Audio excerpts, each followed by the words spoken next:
আসসালামু আলাইকুম। সাইদুর ভাইয়ের হোটেলে আসলাম অনেকদিন পরে ভাইয়ের লগে দেখা করতে। এসে দেখি সাইদুর ভাই বড় একটা কাঁঠাল কিনছে। কাঁঠালের কোষাগুলো অনেক বড়, দারুণ মাশাআল্লাহ। তো এই যে কাঁঠালের মাঝখানে এটার কি বলেন? এটার গারা খাড়া গারা গাড়া গাড়া বলেন? হ্যাঁ গারা আচ্ছা গাড়া, আমরা নোয়াখালীরা বোতা বলি। এটা কোন আপনাদের এলাকা কোথায়? ভোলা চন্ডেশ্বর। ও আচ্ছা, বোলারা গাড়া বলে। তো এটা অনেক বড়, কালকে তো একবার ভর্তা বানাই খাইছি। তো আজকে এটা বাসায় নিয়ে যাবো। তো এটারও ভর্তা বানাবো। খেতে এটা খুবই দারুণ, আপনারাও ট্রাই করে দেখতে পারেন।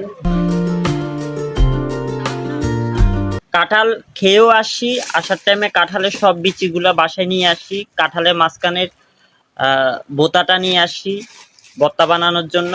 আবার কিছু কাঁঠাল বিচি ছাড়িয়ে নিয়ে আসি, সব কিছু নিয়ে আসি। খেয়ে যাক আলহামদুলিল্লাহ, কাঁঠালটা খুবই মিষ্টি ছিল আর অনেক বড় বড় কোষ ছিল। আর